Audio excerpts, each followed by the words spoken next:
Shane, I'm going to go over your Mason mate that we've built custom for you here. We'll start with the engine controls. This is the ignition switch, the hour meter. These are your warning lights if anything strange is going on with the engine. They will illuminate. And this is your throttle. So to crank the engine, this is a tattletale switch. So we hold that down for 3 seconds while we crank the engine. So press the tattletale switch and crank the engine, hold it for 3 seconds.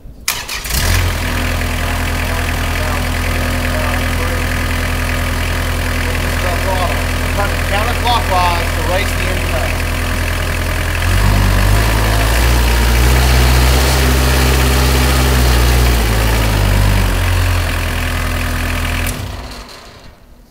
All right, these are your hydraulic controls. It's very simple, as you can see. This is your pump function. Forward, stop, and reverse. This is the speed control for the pump. This is the agitator function that's in the receiving hopper. Forward, stop, reverse. This is the speed control for the agitator. This is a block valve that also includes the clamshell auxiliary valve that you requested. So it's basically open, close. It's a spring-loaded valve. This is the speed control for both of these functions. Keep in mind, if you've got the hydraulic fluid cut off, these two functions aren't going to work. So you need to make sure that you've got hydraulic fluid going to that function. The only other hydraulic function on the machine is the pressure washer, which you requested. You've got pressure washer on, pressure washer off. Very simple. You've got water feed lines. This is the main water feed coming into the machine. You'll notice 2 ball valves here. You've got this ball valve goes to the continuous mixer. This ball valve goes to your pressure washer.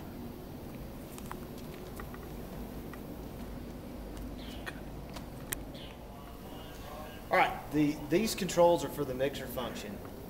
This will read out the RPMs of the mixer. Traditionally, we will start a mix at 350 RPMs and adjust the water to the desired consistency that you want your grouting material. The first thing we do is we disconnect the water from the continuous mixer and set our water gallons per minute or liters per minute. And the way we do that was with the receiving hopper of the mixer with nothing in there.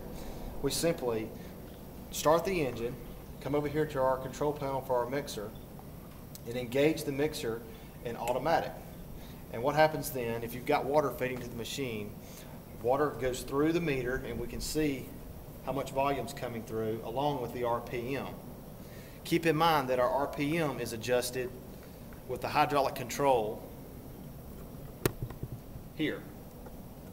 So the more flow we give it, the faster the mixer turns. There again, 350 RPMs is generally a good speed for most mixes.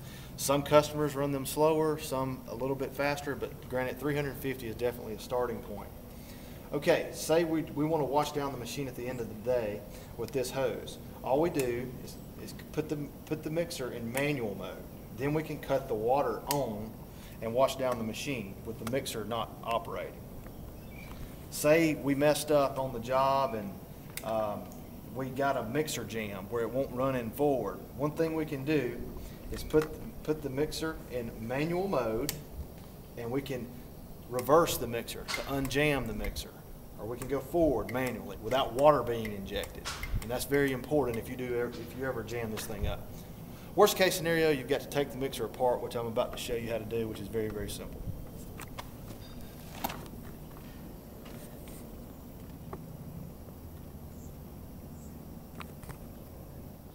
All right, I'm going to show you how to take the mixer apart. It's very simple. You'll see that we've got clamps on both sides of the mixing chamber. This is where the water is introduced into the material. So we'll take this wing nut off first thing. This basically helps align everything up when we put the mixer back together. Next thing is we pop the clamps off.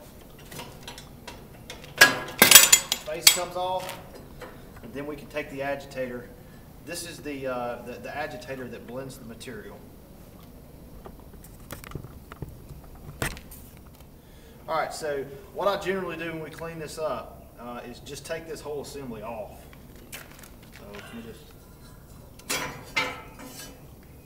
we'll wash all this out with clean water. And then if you would like to pull the screw feet out, you can do that as well.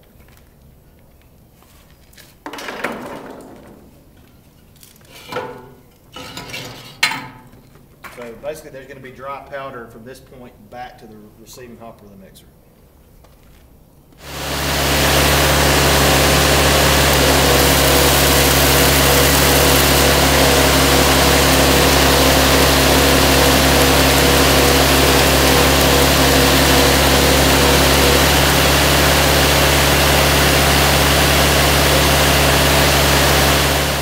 Mixer back together, we'll put the screw feeder in first, attach it to the hydraulic motor.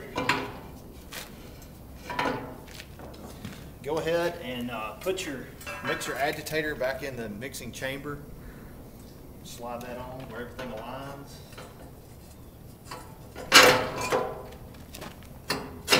Lock it in place. Put our face back on with our clamps. You'll see a bushing there. That one should align to the mixing agitator, just like that.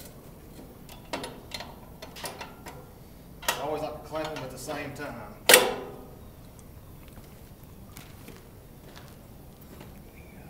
Wing nut. The last thing you'll do is put the wing nut on. And that's it. All right, I'm going to get my water setting now.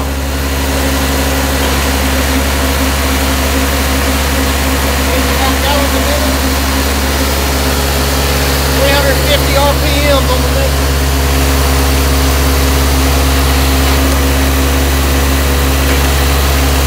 Very simple. Now we're ready to mix the material.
Clean up the pump, we insert a round sponge ball in the suction hole of the pump.